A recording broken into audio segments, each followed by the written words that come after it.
Bueno, buenas tardes a todos y a todas. Vamos a dar comienzo a la tercera jornada de la picaresca en época cervantina. Estaban programadas para el año 2020, pero bueno, dentro de esta situación de pandemia tuvimos que aplazarla y bueno, decidimos que ya en la nueva fecha la teníamos que hacer sí o sí, independientemente de las circunstancias. Entonces, hoy estamos dar las gracias, por un lado, a mi compañero dentro de la organización, Gaspar Castro Valencia, a mi querido amigo e historiador de Barbate, Antonio Aragón, que por una circunstancia también se ha visto encerrado en Marruecos y no ha podido venir. Esperemos que el sábado sí nos pueda acompañar. Y como no puede ser de otra manera, tanto a la Asociación de Comerciantes como a mi otro gran amigo Eduardo, que siempre que se le pide cualquier cosa, sea lo que sea, pues su única palabra que tiene para nosotros es sí. Entonces, de aquí a ellos tres y a la Asociación de Comerciantes, muchísimas gracias, igual que a mis compañeros de corporación y todos los ponentes que nos van a acompañar durante estos días. ¿Vale? Sin más dilación, voy a presentar al primer ponente, ¿vale?, que lo va a realizar a través de videoconferencia por diferentes circunstancias sanitarias. No se ha podido desplazar, pero bueno, está con nosotros vía teleconferencia. Él es Manuel Parodi Álvarez, él es de Sanlúcar, es doctor europeo en Historia y arqueólogo, especialista en historiografía arqueológica española y marroquí, en Historia económica de la antigüedad y en mundo fenopúnico, analista y gestor de patrimonio cultural, autor de 30 libros, 200 artículos científicos y 1 millar de artículos divulgativos de historia y patrimonio. Profesor en los másteres de Patrimonio Histórico y Arqueológico y de Dirección Turística de la Universidad de Cádiz. Es académico correspondiente de la Escuela de Arqueología Italiana de Cartago. Miembro de la Sociedad Española de Estudios Clásicos y de la Sociedad Española de Historia de la Arqueología, historiador asociado de la Fundación de los 500 años de la Villa Rica de Veracruz, México. Miembro de la Junta de Gobierno del Ilustre Colegio de Doctores y Licenciados en Filosofía y Letras y Ciencias de Sevilla y Huelva. Dirige la revista de Historia, Arqueología y Patrimonio del Bajo Guadalquivir, Gárgoris, y es ateneísta de las de Sevilla, Cádiz, Sanlúcar de Barrameda y Puerto Real. Bueno, queda bastante claro y creo que es un resumen del bagaje que tiene y el honor que es contar con Manuel. Así que ya le doy paso a él. Su ponencia es la Sanlúcar de Barrameda del siglo XVI, escenario de Pícaro, alfa y omega de la primera vuelta al mundo. Así que os dejo con Manuel y agradecerte enormemente todo el esfuerzo para estar con nosotros.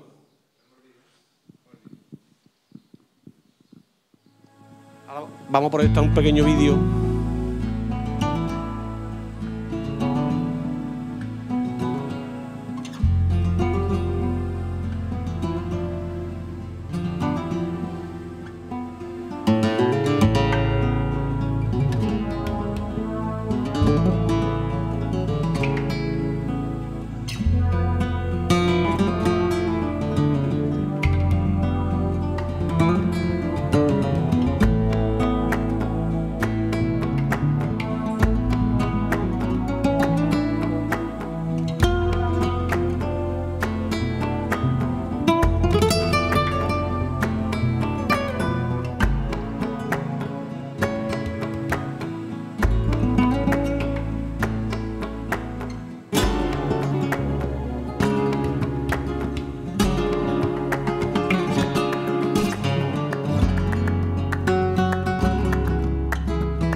ya, Manuel, cuando quiera.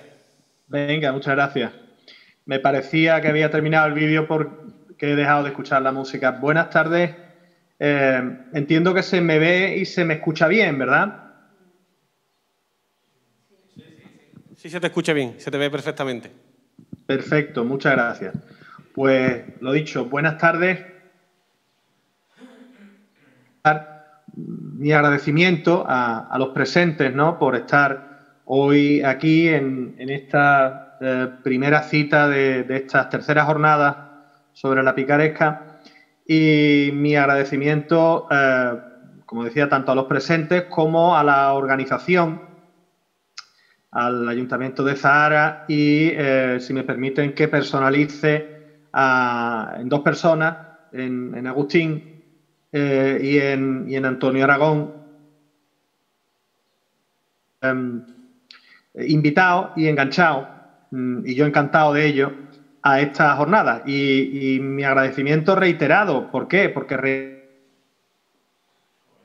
reiterado que no, una invitación que se formuló el año pasado, que no se pudieran celebrar estas jornadas, como bien saben ustedes y ya ha indicado Agustín en su amable presentación, y de invitación que se ha reiterado este año y que yo agradezco, y que además, bueno, no es solamente agradecer la invitación, sino la consideración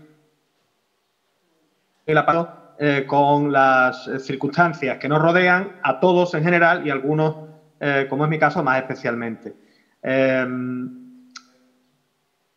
Me han invitado hoy a hablar de la Sanlúcar de la época de Cervantes. Y créanme ustedes que me gusta la idea, porque además llevo trabajando de la transición de la Edad Media a la Edad Moderna, en la evolución histórica y urbana de la ciudad, de la gran ciudad de la desembocadura del Guadalquivir, desde hace ya unos años. Y quiero decir con esto que me encuentro muy cómodo con el espacio, con estar en Zahara, aunque no estoy como me gustaría, que es físicamente hablando, me gustaría estar ahí con todos ustedes, y con el tema que se me propone. Claro, saben ustedes que menciona a Sanlúcar, que tiene presente a Sanlúcar en varias ocasiones, en su gran obra El Quijote. Y Cervantes se abre la incógnita de si alguna vez estuvo en Sanlúcar de Barrameda físicamente, presencialmente o no. Es quizá, sin ánimo de excluir a nadie, quizá sea el profesor Ramón Asquerino, un gran ensayista, y quien, al menos últimamente, más se ha acercado a este tema de si Cervantes estuvo en Sanlúcar o no. Yo he tenido ocasión de hablar con él en varias ocasiones y de escucharlo, sobre todo de escucharlo en varias ocasiones, en varias conferencias, y el profesor Asquerino siempre concluye diciendo que, si bien no lo sabemos fehacientemente, no lo podemos excluir. Porque, claro, dentro del ámbito de las responsabilidades de Cervantes, empeños públicos, esos que le llevaron a pasar incluso por el calabozo, dentro de ese ámbito, como decía, geográfico, se encontraba Sanlúcar de Barrameda. Y es más que posible, probable, que Cervantes pasara por Sanlúcar de Barrameda. Otro dato interesante que nos aporta, en este caso, otro también gran colega y amigo, el profesor Elías Rodríguez, secretario de la Asociación de Amigos del Libro y las Bibliotecas Luis de Guilas de Sanlúcar de Barrameda, de la cual me honro en ser vicepresidente. Este artículo que podemos mal llamar divulgativo, porque está publicado en un medio divulgativo digital, en Pasión Sanlúcar o Pasión por Sanlúcar, que pese a que lleve ese nombre no es un espacio que se dedique a la Semana de Pasión, a la Semana Santa, sino que es un espacio divulgativo sobre historia y patrimonio de Sanlúcar de Barrameda. El profesor Elías Rodríguez plantea una serie de cuestiones de sumo interés que incluso relacionan a Cervantes de seguir la hipótesis de Elías Rodríguez. Cervantes habría contado con parentela en Sanlúcar de Barrameda. Habría tenido primos medio ingleses. Entraremos luego a considerar, estamos haciendo solo un introito en la relación entre Cervantes y Sanlúcar, pero luego entraremos en el meollo de la cuestión, que es cómo era la Sanlúcar que pudo conocer Cervantes, cómo era la Sanlúcar de mediados del siglo XVI. Cervantes muere, sabemos, en el siglo de Cervantes es el siglo XVI. Y veremos cómo era esa Sanlúcar del siglo XVI. Pero, como decía, si el profesor Asquerino no descarta que Cervantes pasara por Sanlúcar de Barrameda, lo conociera directamente, el profesor Rodríguez sí que trae a colación familia de Cervantes medio inglesa. Habría un Juan Titón o Titán de Cervantes, que habría sido primo para Cervantes y que habrían incluso colaborado juntos, que habrían tenido alguna relación más allá de la familiar, incluso laboral, a lo largo de la vida de ambos. Y este Juan Titón habría sido hijo de un ciudadano inglés, Hugh Titan, que habría vivido en Sanlúcar de Barrameda en la primera mitad del siglo XVI, habría casado con una española pariente de Cervantes, una Cervantes que se habría afincado en Sanlúcar de Barrameda con su marido, y que este Hugh Titan habría desdeñable de la muy considerable y muy importante, muy relevante colonia inglesa que existía en Sanlúcar de Barrameda ya desde cuando menos el siglo XV y en el siglo XVI, cuando los ingleses llegan a tener una iglesia propia y un hospital propio anexo a esa iglesia, la iglesia de San Jorge. Si conocen ustedes Sanlúcar sabrán que está en el centro, que se consagra en 1517. Hemos querido arrancar con ese vuelo que ustedes han visto sobre la Sanlúcar de Barrameda de la época 19-1522. Es un trabajo artístico realizado por dibujantes especializados en dibujo histórico, y que la restitución, por Arturo Redondo en concreto, y la restitución que se hace, el gran dibujante gaditano Arturo Redondo, afincado en Sevilla, y la restitución histórica que se hace es la mía. Pero, evidentemente, comprenderán que no es una restitución a capricho, que tenemos distintas fuentes, distintos testimonios de la época para plantear cómo era esa Sanlúcar de la desembocadura del Guadalquivir. Habrán podido ustedes ver la cerca de murallas de la ciudad, en el barrio alto, habrán podido ustedes ver algunos de los edificios monumentales que ya existían en la época cervantina, es decir, en la primera mitad, mediados del siglo XVI, como el Castillo de Santiago, que sigue existiendo hoy día, como la parroquia de Nuestra Señora de la Expectación, o de la O, en el barrio alto, que sigue existiendo hoy día,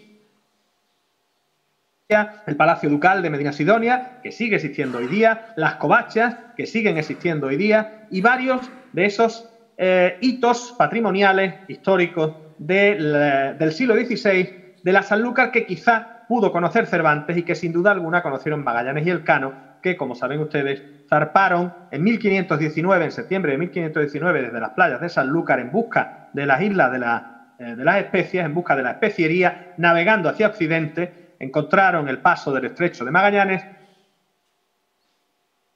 y circunnavegó la tierra por completo, regresando a la desembocadura del Guadalquivir y a Sanlúcar de Barrameda en septiembre de 1522. Pues bien, si según el profesor Asquerino Cervantes pudo estar en Sanlúcar y según el profesor Elías Rodríguez habría incluso contado con parentela sanluqueña, por ir cerrando este breve capítulo inicial, es de señalar que Cervantes cuenta con una calle en el centro de Sanlúcar desde 1912, calle en la que se ubica un azulejo con Miguel de Cervantes y de su obra en general y su gran obra El Quijote desde 1997, que se pondría dicho azulejo por el 450 aniversario del nacimiento de Cervantes, a mediados del siglo XVI. en 1547. La historia es que Cervantes menciona, como digo, a Sanlúcar varias veces en su obra El Quijote, de distintas maneras, como saben ustedes. El personaje con El Quijote va a ser el ventero, aquel en cuya venta, pues, a Don Quijote le hacen befa, mofa y burla, y donde se producen varios episodios significativos en la trayectoria de este caballero. Personaje, el ventero, que Cervantes hace nacer en Sanlúcar de Barrameda. Personaje, el ventero, de quien Cervantes dice literalmente: era andaluz y de los de la playa de Sanlúcar, no menos ladrón que Caco, ni menos mal, en su capítulo segundo. Y luego, más adelante, encontramos otra mención leve en el capítulo tercero a la playa de Sanlúcar. Veamos, pues, cómo en la mente de Cervantes, de Sanlúcar, lo que fundamentalmente parece subyacer, tanto como para verterlo en el Quijote, es la playa. Pero entendámonos, la playa no como ecosistema medioambiental, ni la playa como espacio lúdico. Hablar de la playa es hablar del litoral. Hablar de la playa es hablar del entorno costero. Hablar de la playa de Sanlúcar es hablar de un espacio económico, de un espacio social y de un espacio cultural. Cuando Cervantes está hablando de la playa de Sanlúcar, no se está refiriendo al veraneo, como saben ustedes y podemos comprender todos, ni se está refiriendo a el entorno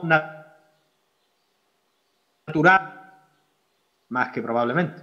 Cuando Cervantes habla de la playa de Sanlúcar, de lo que está hablando es del mar, de la ribera, del comercio, del río, de la desembocadura del Guadalquivir. Está significando, está poniendo en valor y poniendo en relevancia lo que para él es el quizá hito global más relevante de la Sanlúcar que él habría conocido en su trayectoria vital. O cuando menos de la Sanlúcar del siglo XVI. ¿Cuál es su relación con el mar, su interacción con el ámbito marino de la mano del gran río Guadalquivir, del padre Betis de los antiguos romanos? Pues bien, ¿cómo era esa Sanlúcar de Barrameda, alfa y omega de la vuelta al mundo, es decir, espacio desde el que se hacen a la mar las 5 naos de la Armada de la Especiería de Hernando de Magallanes, 20 de septiembre de 1519, las naos Victoria, Concepción, Santiago, Trinidad y San Antonio? Y esa Sanlúcar de Barrameda, a la que 3 años después, el 6 de septiembre de 1522, habría regresado únicamente la nao Victoria, tras dar la vuelta al mundo, por completo, como decíamos antes, a las órdenes de Juan Sebastián del Cano. De 1521, el día 21 de abril se cumplirán 500 años, murió Hernando de Magallanes en las Filipinas, en la isla de Cebú, en las playas de Mactán, involucrado por voluntad propia en los conflictos internos de las sociedades tribales de esa isla de Cebú, víctima de la red de alianzas que el mismo Magallanes había trenzado de cara a establecer la soberanía de la monarquía hispánica en aquellas tierras.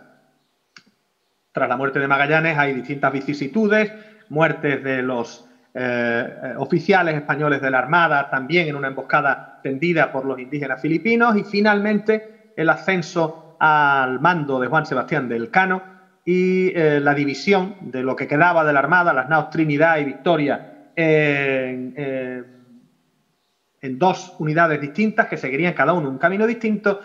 El fracaso de la Trinidad en su intento de navegar el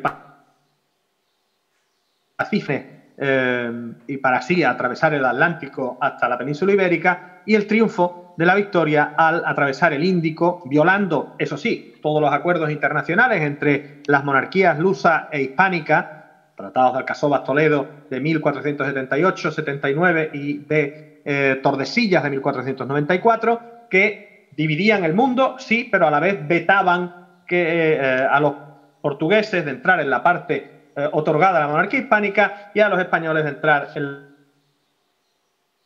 la parte. Pues bien, esa Sanlúcar alfa y omega del mundo, refugio de pícaros, playas de Sanlúcar donde sus nativos son más ladrones que Caco, como bien decía Cervantes, hablando del ventero, pero en realidad no solamente del ventero, haciendo del ventero la metáfora del indígena de estas tierras, de estas playas, ¿no? Eso de los de la playa de Sanlúcar, no menos ladrón que Caco, ni menos maleante que estudiantado paje. Pues bien, hay pocos testimonios escritos en Sanlúcar de Barrameda de la época. Me explico, que no quiero incurrir en error. En el Palacio Ducal de Medina Sidonia, en el Archivo General de la Fundación Casa de Medina Sidonia, hay millones de documentos escritos sobre cómo era la Sanlúcar de Barrameda de la época. No quiero yo aquí pecar de impreciso. Hay millones de documentos, muchísimos de los cuales, me atrevo a decir que millones de documentos, nos hablan de cómo era Sanlúcar a lo largo de su historia. Y muchos de esos documentos hacen referencia ha sido la Sanlúcar cervantina, la Sanlúcar de los reinados, bueno, más que de Carlos V, de Felipe II y Felipe III, que son los monarcas bajo cuya vida y reinado se desarrolla la vichenda personal, la vida de Miguel de Cervantes. Me refería a que hay poca historiografía, hay poca literatura histórica que nos cuente de primera mano, poca literatura histórica del siglo XVI a la época de Cervantes, que nos cuente de primera mano cómo era esa Sanlúcar de Barrameda. Hay dos testimonios, eso sí, que nos pueden acercar, entre los no muchos que hay, he elegido dos testimonios que nos pueden acercar a la realidad de la Sanlúcar de Barrameda del siglo XVI. Antes de entrar en estos dos, mencionaré una imagen que no tienen ustedes ante su vista, por lo cual les pido disculpas, que es el grabado de Vingaerde. Vingaerde es un flamenco súbdito de la monarquía hispánica, por ser flamenco, que trabaja para Felipe II y que en la década de los años 60 del siglo XVI representa varias ciudades de la monarquía hispánica por encargo del rey. Y entre esas ciudades de la monarquía hispánica y en este entorno del sur del reino de Sevilla, del entonces reino de Sevilla, una de esas ciudades va a ser Cádiz, otra va a ser Jerez de la Frontera, otra va a ser el puerto de Santa María y otra, Vingaerde, deja un testimonio gráfico de la Sanlúcar de Barrameda del siglo XVI. No han visto ustedes el grabado de Vingaerde, pero Vingaerde está recogido en ese pequeño vídeo, en esa pequeña animación que ustedes han visto al principio, que es muy, muy fidedigna, muy cercana a esa representación de Antonio de las Viñas. Otro testimonio escrito es el que, otro testimonio en ese caso escrito, es el que proporciona, otro testimonio sobre la Sanlúcar, proporciona el cronista de la expedición de Magallanes y Elcano, Antonio Pigafetta.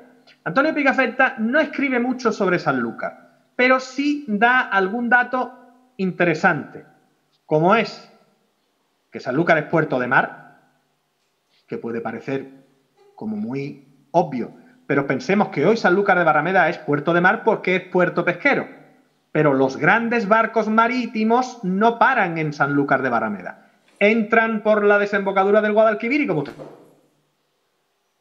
ver el puerto marítimo de Sevilla, que es un puerto interior, un puerto fluvial, pero sigue siendo un puerto marítimo porque es capaz de albergar embarcaciones de gran calado y de gran tonelaje.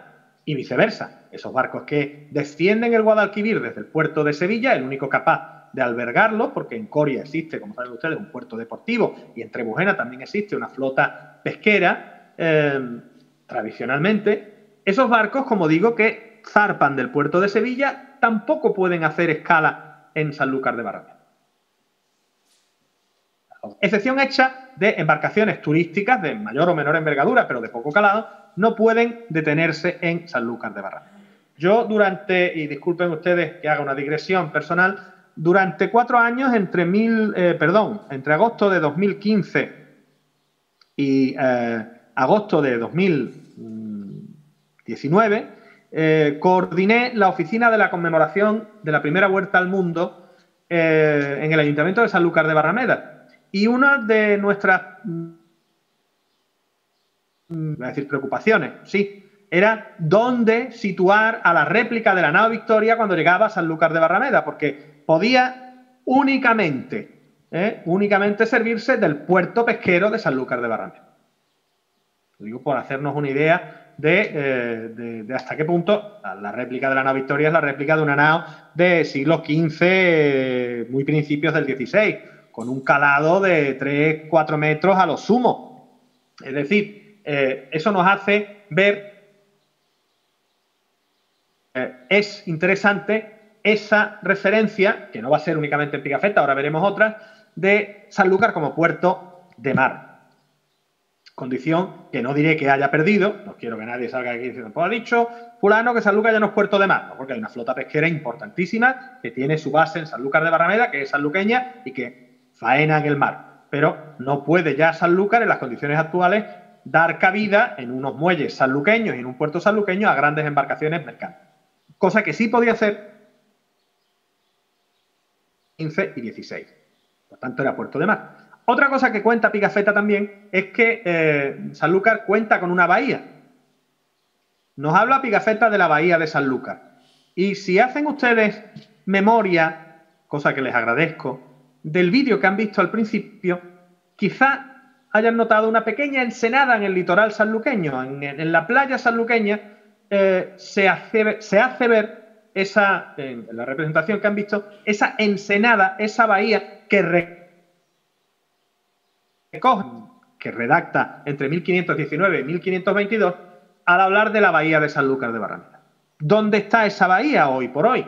Esa bahía hoy por hoy es el barrio bajo de la ciudad.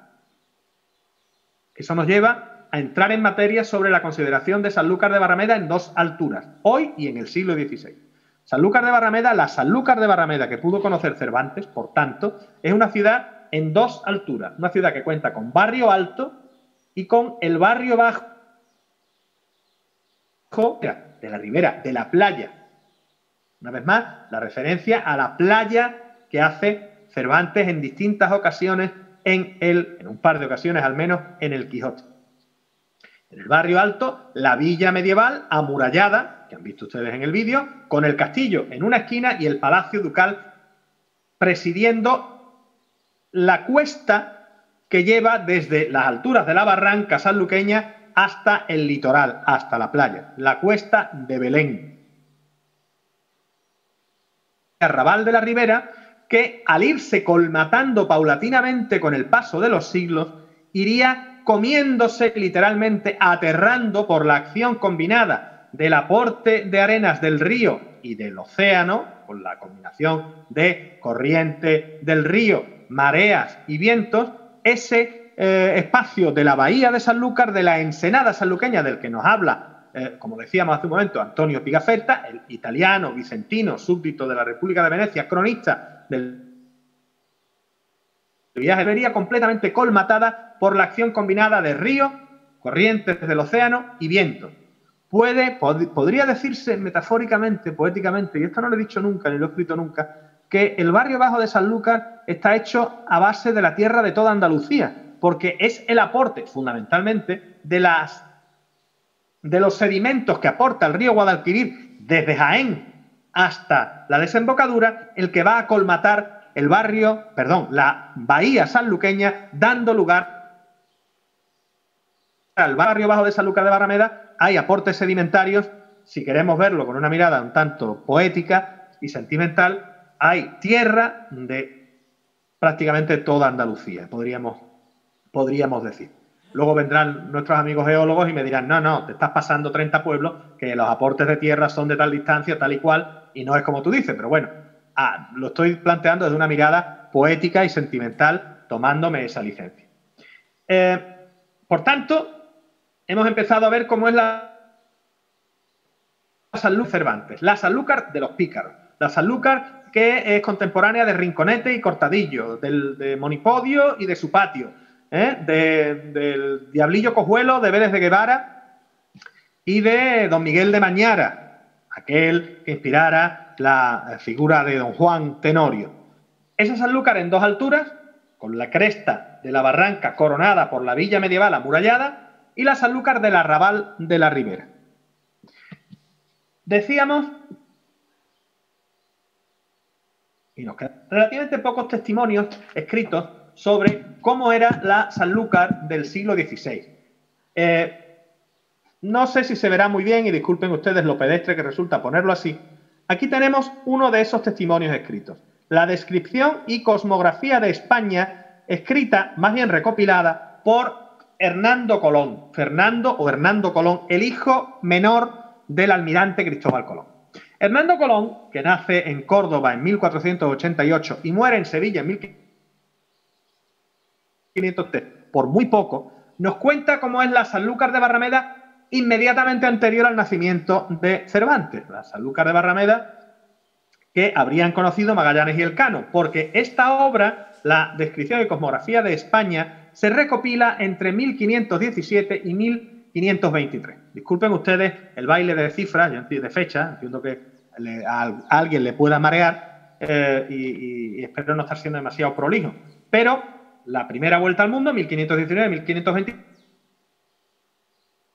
nos hace Pigafetta sobre esa ensenada de Sanlúcar de Barrameda, sobre esa bahía de Sanlúcar de Barrameda y sobre Sanlúcar de Barrameda como puerto, es contemporáneo de lo que la cosmografía de España de Hernando Colón nos refleja, puesto que se compone en 1517-23, 19-22, 17-23, es contemporánea plenamente de la Sanlúcar de Pigafetta y de la Sanlúcar, por tanto, de Magallanes y de Elcano, y me van ustedes a permitir que lea solo un par de líneas. No es muy extenso, pero se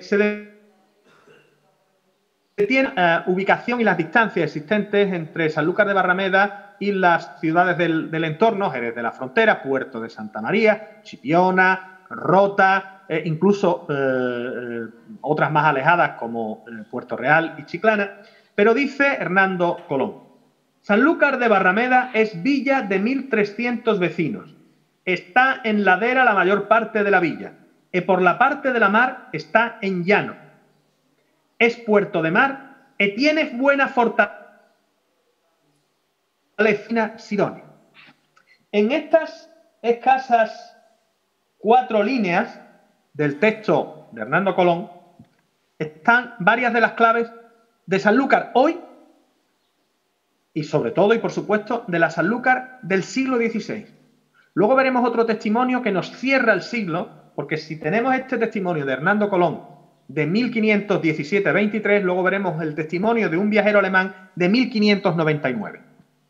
Y nos cierra el siglo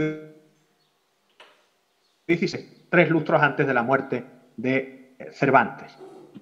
Ese testimonio alemán de 1599. Este texto de Hernando Colón se conserva, el manuscrito original de este texto se conserva en la Biblioteca Colombina de Sevilla. Decíamos que Hernando Colón, hijo pequeño del almirante Cristóbal Colón, fue un personaje capital en la España del reinado de Carlos V. No solamente por sus conexiones políticas, por el peso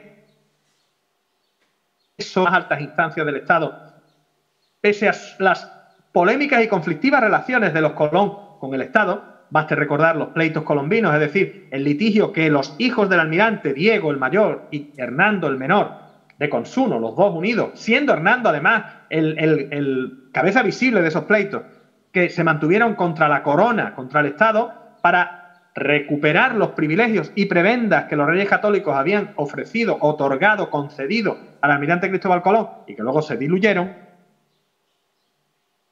Solamente es un personaje capital de la España del siglo XVI por haber sido paje del malogrado príncipe de Asturias, el infante Don Juan, hijo de los reyes católicos, y luego haber sido paje también de la reina Isabel I, por haberse criado en el núcleo coral de la corte de la monarquía hispánica, ni por haber defendido los intereses de la familia en los pleitos colombinos durante mucho tiempo. Hernando Colón es un personaje fundamental en la ciencia de la época, porque era geógrafo, era un gran bibliófilo y por eso a su muerte se generará con el paso del tiempo la Biblioteca Colombina, que lleva su nombre precisamente, es colombina no por su hermano ni por su padre o por su tío, sino por sí mismo, por Hernando Colón, Biblioteca Colombina, que saben ustedes que está vinculada a la sede catedralicia de Sevilla, históricamente. Y Hernando Colón es un geógrafo y cosmógrafo de primer nivel que participa en varias de las negociaciones, no precisamente amistosas, entre la corona de Portugal y la corona de España. Participa, naturalmente, dentro de la misión española, en esos litigios de fronteras de las monarquías portuguesa y española, hispánica, por el dominio del mundo que se estaban disputando ambas coronas desde finales del siglo XV y a prácticamente todo lo largo del siglo XVI, hasta la absorción de la monarquía portuguesa por la hispánica a la muerte del rey don Sebastián en el norte de África, en el actual Marruecos, y encontrarse con Portugal. El rey Felipe II hace valer sus derechos como heredero que era, su madre era una infanta de Portugal, la emperatriz Isabel era, como saben ustedes, infanta de Portugal, y hace Felipe II valer sus derechos y se queda con la corona portuguesa, no solamente por conquista, que también, sino porque es que le corresponde, dicho pronto y mal. Pues bien, Hernando Colón nos plantea un panorama de Sanlúcar de Barrameda que es ciertamente interesante. Esta descripción y cosmografía de España es una obra coral, una obra colectiva, que debemos a la obra de distintos agentes, distintos investigadores, llamaríamos hoy, sin empacho, que recopilan datos para que Colón pueda montar esa gigantesca enciclopedia que se interrumpe en 1523 por orden del Consejo de Castilla. Es decir, es la corona la que impide a Hernando Colón, por razones que no están claras y cuya hipótesis no viene ahora al caso, exponerla. Si alguien quiere preguntar luego, pues podemos entrar en el debate. Pues bien, esa Sanlúcar de entre 1517 y 1519, para empezar, esa Sanlúcar inmediatamente anterior a la vida de Cervantes, para empezar nos dice Hernando Colón que es villa. Es decir, no es un lugar. Cuando nos habla, por ejemplo, de Chipiona, dice que es un lugar, es decir, un pueblo, un espacio pequeño, con una entidad administrativa menor.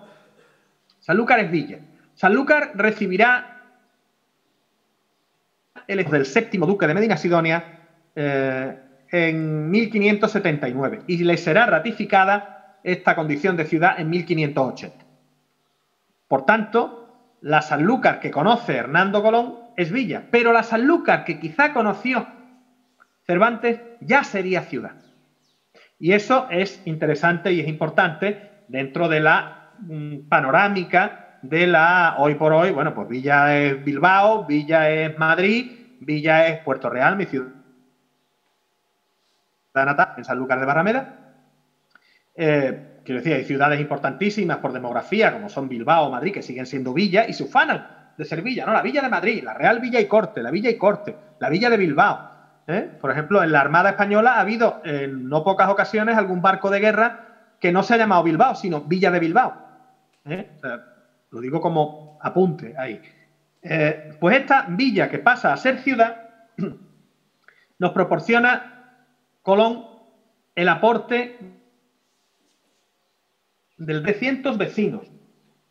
Esto es interesante porque buena parte de la, como decíamos, hay un fondo documental archivístico inmenso que ustedes conocen y del cual me consta que doña Lilian Dalman, presidenta, historiadora, archivera y presidenta de la Fundación Casa de Medina Sidonia, habrá hablado en muchas ocasiones con anterioridad, en varias ocasiones con anterioridad, en el seno de estas jornadas y en otras acciones culturales aquí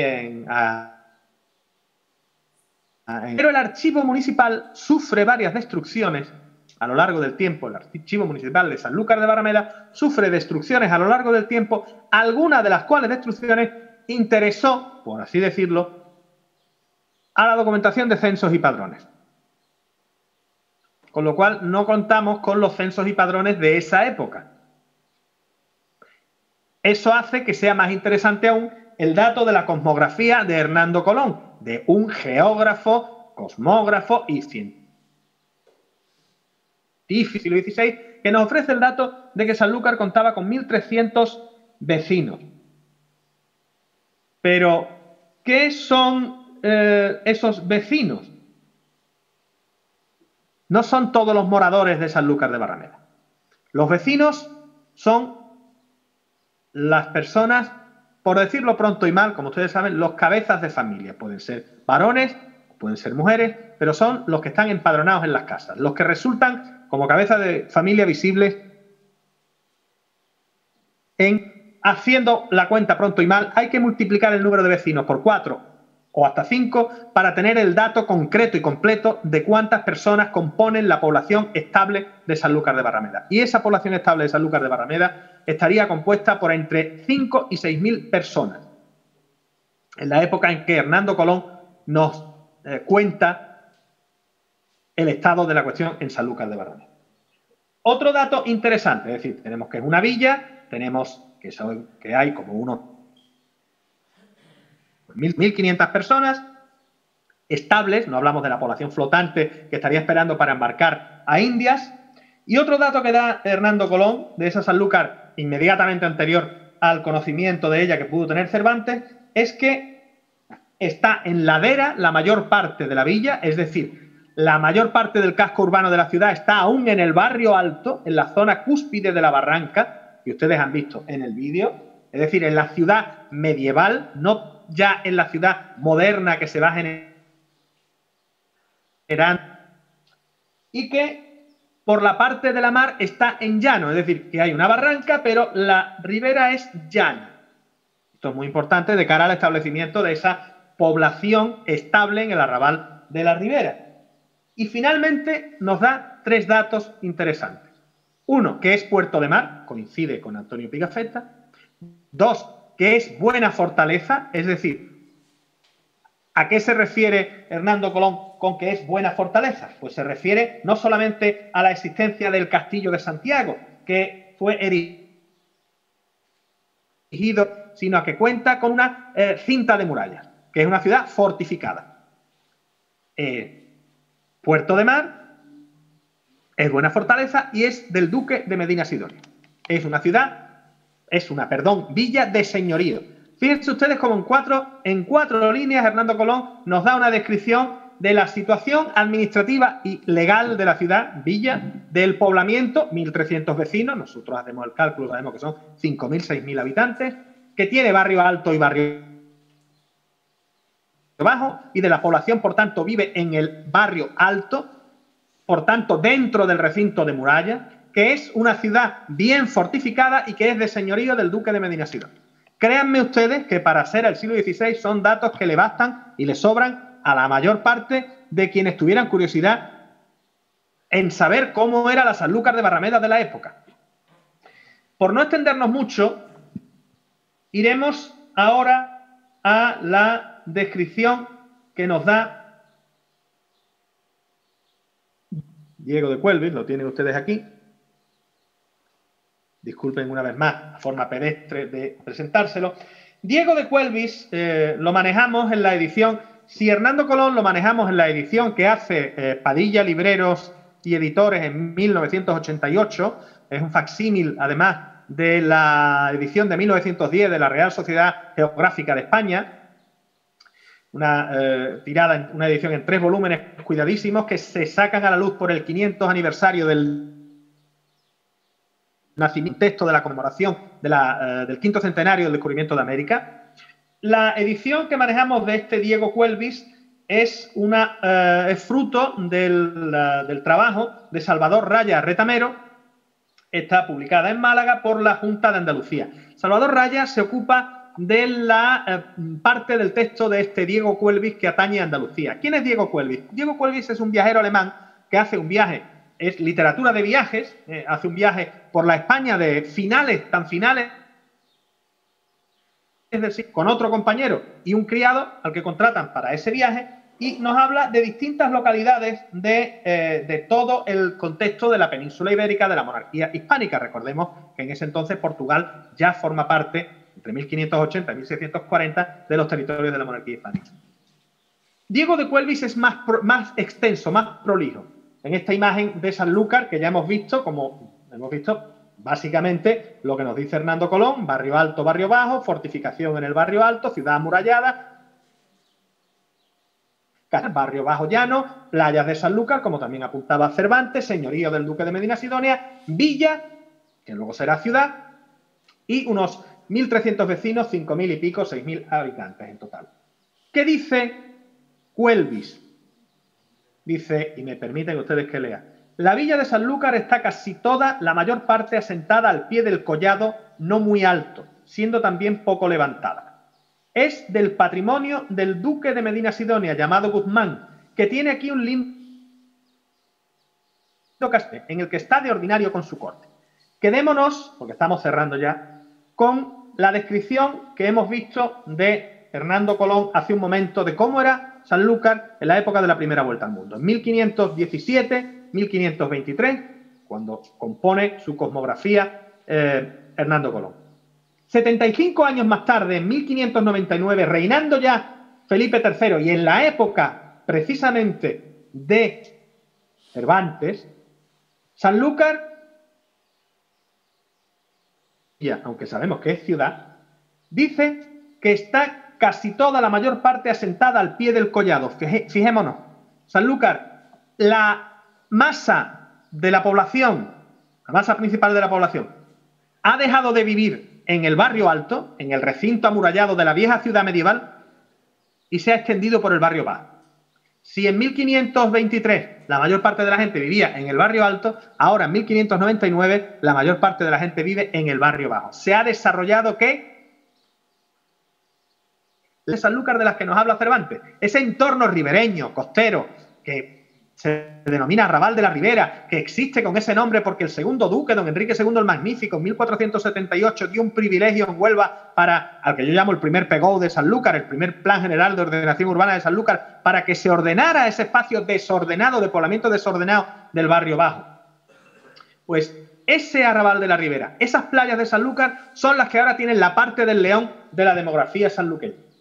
¿Qué más te dice? Que es de Medina Sidonia, llamado Guzmán, que tiene aquí un lindo castillo o palacio, pero no muy fuerte. Sanlúcar de Barrameda sigue siendo, en la época de Cervantes, señorío de los Guzmanes. Lo sabemos, y nos lo cuenta Diego de Cuelvis. Sanlúcar de Barrameda sigue teniendo un lindo castillo o fortaleza, pero ya no es tan sólida esa fortaleza sanluqueña como lo era en tiempos de Hernando Colón, 75 años antes. Sabemos, y eso entre otros estudiosos lo ha estudiado el profesor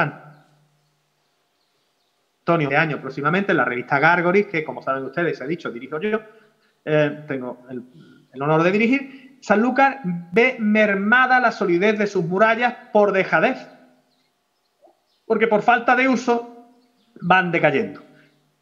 Habrá un momento en el que a finales del siglo XVI precisamente se remozarán esas murallas y se acometerán labores de repristinación y de puesta al día del mantenimiento de dichas puertas, con la instalación de portones nuevos y la apertura de alguna puerta nueva. Pero, ¿qué es lo que tenemos? Una ciudad en 1599 que sigue estando en ladera y con un barrio bajo, una ribera, un arrabal de la Ribera, unas playas cervantinas de Sanlúcar que ya tienen la mayor parte de la población de la ciudad, y una cinta de muralla más débil de lo que era con anterioridad. Una ciudad que sigue siendo de los Guzmanes y que es el hervidero de la Puerta de América, el gran intercambiador de población entre Europa y el Nuevo Mundo. Alguna vez he dicho que Sanlúcar de Barrameda está en el cruce de caminos que lleva desde Constantinopla hasta Veracruz y desde el Golfo de Guinea hasta Londres. Y es así, es literalmente así. La Sanlúcar del... No quiero torturarles a ustedes extendiéndome más, ni quiero quitarle tiempo al conferenciante que me sigue. Quería ceñirme a 45 o 50 minutos y en ello estamos.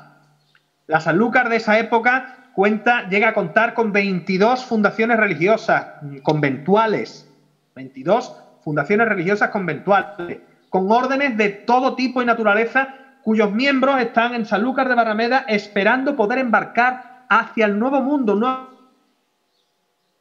mundo africano, y sobre todo también es el filipino, ahora que se conmemoran esos 500 años de la llegada de los españoles de la mano de Hernando de Magallanes y, vamos a decir, también de Juan Sebastián del Cano a las Filipinas. Sanlúcar de Barrameda es el antepuerto de Sevilla, es la gran boca del mundo por donde entra todo hasta ese estómago del mundo que es Sevilla, según alguna fuente y según algunos cronistas.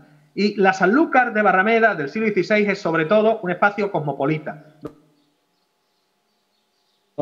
de Cervantes, donde la monarquía inglesa, antes del cisma, había establecido una fundación religiosa, una iglesia con hospicio propio, donde existe una calle y un barrio de los bretones, en este caso no solamente por los ingleses de la Britania Mayor, sino por los bretones de la Britania Minor, es decir, de la península de Bretaña en Francia, donde hay colonias de flamencos, no me refiero a los pájaros, me refiero a habitantes de los Países Bajos, donde hay colonias de italianos, donde sigue habiendo una judería, incluso después de 1492, del barrio bajo, sigue existiendo una judería donde sabemos que viven cristianos nuevos conversos que tienen que pagar una tributación especial porque son cristianos nuevos y por eso sabemos que son judíos. Eso lo tiene estudiado magníficamente el profesor Juan Gil de la Real Academia Española de la Lengua, y gran historiador también, y es, como digo, una ciudad cosmopolita, cabeza además de los estados de la Casa Ducal de Medina Sidonia, porque Sanlúcar de Barrameda no solamente es Puerto de Mar, como nos dicen Cuelvis, que no lo hemos mencionado, como nos lo dice Hernando Colón y como nos lo dice Pigafetta, no solamente es una ciudad a dos alturas, no solamente es una fortaleza. Sanlúcar de Barrameda no solamente es una ciudad cosmopolita, Sanlúcar de Barrameda es el espacio en el que se verdaderamente cocina a fuego lento el caldo de la picaresca, de esa picaresca que Cervantes también retrató, que Cervantes encarnó en su... ese que era más ladrón que Caco y era de las playas de Sanlúcar, esa picaresca que no sabemos si tenía la central en Sevilla y la sucursal en Sanlúcar de Barrameda o si viceversa tenía la central en Sanlúcar de Barrameda y la sucursal en Sevilla. Muchísimas gracias a todos por la paciencia.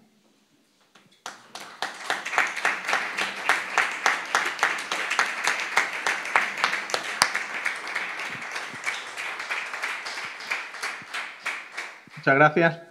Muchísimas gracias, Manuel, por todo tu interés, tu cordialidad y, bueno, eternamente agradecido. Muchas gracias a ti, Agustín, por todo. No quiero extenderme más. Si no hay tiempo para preguntas o no hay ninguna pregunta, pues no pasa absolutamente nada, que no quiero hacer que se retrase la tarde por mi causa. Lo dejamos aquí, Manuel. Perfecto. Vale. Estupendo. Reiterar las gracias y, bueno, encantado por tu ponencia y tu sapiencia. Pues, como te decía, si me permitís un segundo, de nuevo reiterar mi agradecimiento a la organización, al Ayuntamiento de Zahara, a la iniciativa de las jornadas, a Antonio, gran amigo mío personal de hace muchos años, que espero que pueda participar, porque escuchar a Antonio siempre es una delicia, no solamente por los fondos de lo que dice, sino por las formas de cómo lo dice. Y muchas gracias a todas las entidades colaboradoras que se han mencionado entero y no caer en descortesía por ligereza. Y sobre todo, Agustín, muchas gracias a ti por todo, porque ha sido la paciencia personalizada y la elegancia hecha organización. Muchísimas gracias. A ti, Manuel.